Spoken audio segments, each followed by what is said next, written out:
Johnson was president, the Mustang had just been rolled out by Ford. I Wanna Hold Your Hand was on my sister's transistor radio. And the best movie on the planet hit the big screen. Oh my God. How many of you wished your sidewalk chalk would make the art come alive? Oh, I just hoped my umbrella would take me flying. I mean, I was all things Mary Poppins. I still look for luggage where a full-length mirror in a coat rack will come out of it. Who didn't love her? I had Poppins everywhere, and everyone who knew me knew it. I mean, I was so into it, I even brought Mary Poppins to college. I would have I love to laugh parties. Of course, it wasn't the tea party on the ceiling, it was the alcohol. But, so, I mean, really, right? You remember the scene? I love to laugh, loud and long and clear. I love to laugh.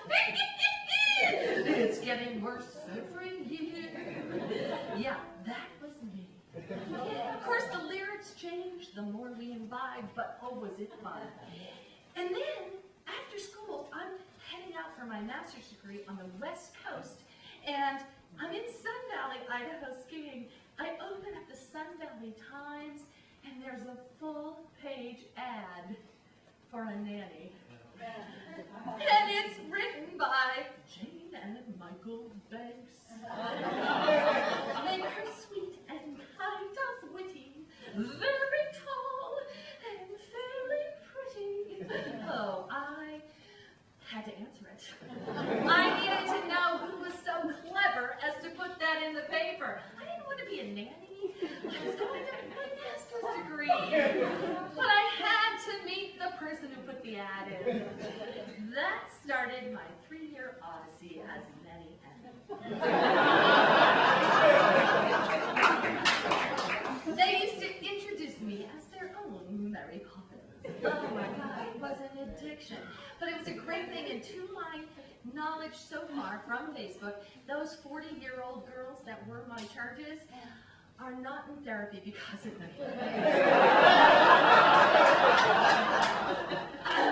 So, fast forward to 1994, and my dear mom is dying of breast cancer. And she says to me one day in her hospice care, "Honey, would you promise that you'll be in touch with Mary and Enid after I go?" Mary and Enid were her best friends from 1925. And so they were a big part of our lives. Mary was my godmother, is my godmother. And so I said, absolutely, Mom. Because see, Mom got it. She was breaking up the band. Being the first one out, right? So every Sunday since 1994, I call those ladies, and let me tell you, they let me know if I don't. Except when I'm out of the country. Those have been my exceptions. And so one of these Sunday calls with Mary, my godmother, she was so excited. Her granddaughter, who I don't know, by the way, her son is 20 years older than me. I don't know him either. He is getting married in Bordeaux, France. I'm like, wow, that's kind of cool, Mary. She goes, yes, but you know what? I'm not going to go. I said, what? You're not going to go? She goes, no, you know, she was 85 at the time. She said, I'm having this climbing thing that I can climb. I said, oh, I'm sorry to hear that, but you know what? If you ever think you can do it and you need someone to go with you, I'm your girl. Oh, I don't want to trouble you. Bordeaux, France? She's known me all my life. So a few months later, she brings it up again. Were you serious? I said, yes, I'm absolutely serious. I'll clear my calendar. I'm there. I'm in. She goes, okay. I said, but I need 3 days in Paris.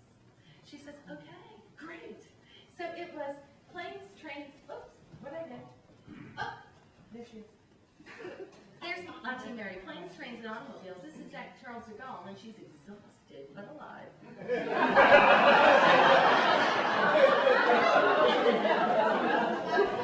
And we finally get to our destination, which is a vineyard in Bordeaux. The family had rented an entire vineyard for all the people who came from the United States. And this was our view out our bedroom. Mary forgot one little thing. She didn't tell her son we were coming. So this was the room where the cases of liquor and all the luggage was stored, and the mother of the father of the bride.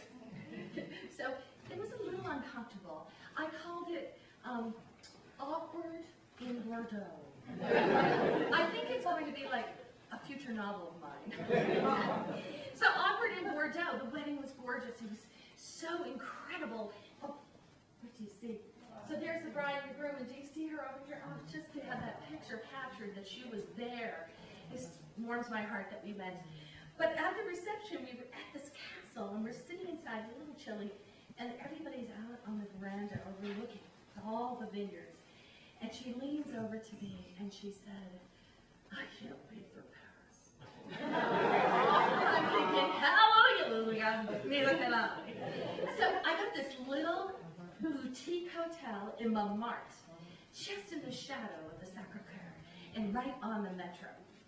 And in the morning, we would tour together on buses or boats, because she couldn't walk very well. And so we would tour, and then she would go back to the hotel and rest from 3 to 7, and I would hightail it to wherever else I needed to go in the city. And so this one day, I fly over to the Louvre, because you know the Louvre is football fields of art, and you're never going to see it all in 4 hours. So you really want to make it concise. And I fly through the doors of the Louvre, and I never felt so white in my life.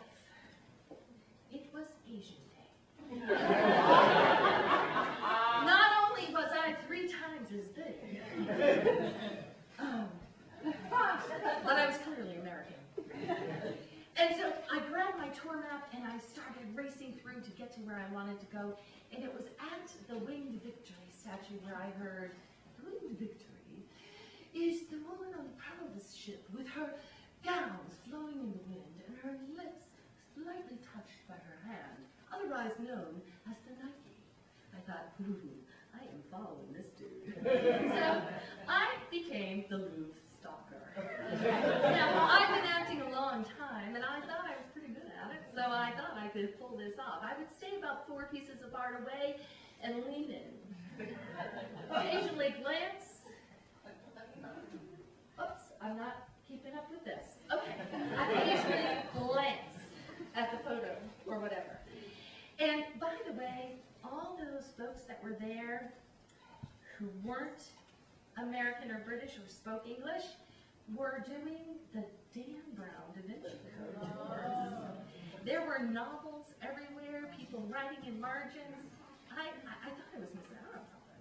But anyway, so I'm leaning in to listen to the one person who speaks my language, and I thought I was doing a good job of it. But you know, I've always been a big girl, and I'm a better door than a window. So I clearly wasn't doing very well, because it was at Venus de Milo where this man in a blue velour tracksuit came over and tapped me on my shoulder and said, would you like to join us, dear? Heck yeah. Thanks. Now, I tried to be really, really good, because there were these 2 people in matching velour outfits, and then there were these 2 people in Prada and Louis Vuitton, and then there was TJ Maxx girl. And so I was back in the back row trying to be really good and not loud and not over inquisitive. And those of you who know and love me know this is tough for me. And so it was magic. Magic. Going through the Louvre with this group. And then it was at the Mona Lisa. We're sitting, we had the whole row. I don't know if anybody's been, but it's rare that you're alone with her. And it was the 5 of us. And we're looking, and he's talking. Oh, by the way, the guy would put his hand in his coat, very Napoleon-esque, before he spoke. It was like his way to tell us to shh, my turn, right? So, and he seemed so nervous. It was very cute. Anyway, so he's telling us about Mona Lisa. We're all looking at this tiny painting in this huge room, and the woman in the blue velour outfit leans over and says, "Will you be coming home with us too, dear?" And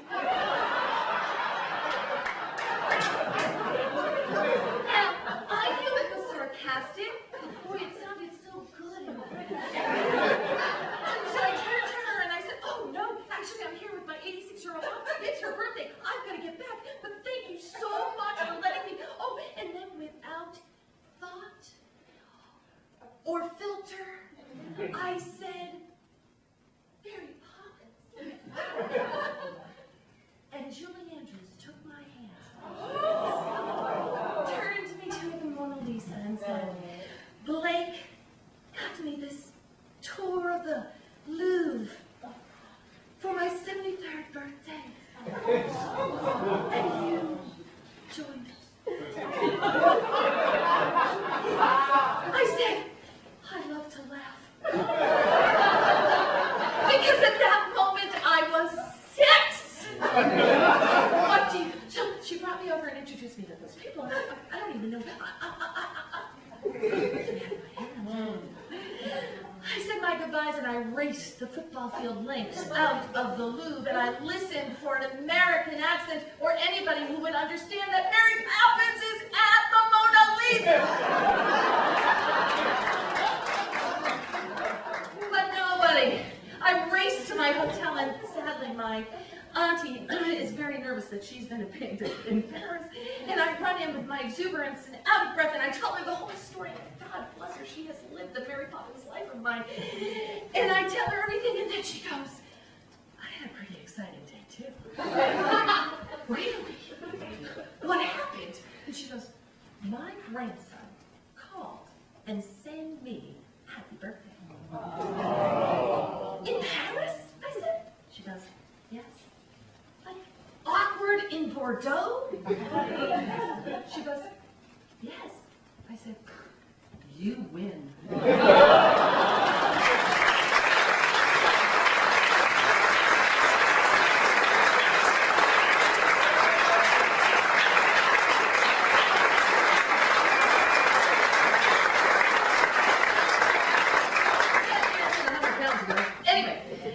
Thank you. It is our bio break opportunity. We're going to lift the lights up, a good 10 minutes, and come on back. We've got 4 more stories. Thanks.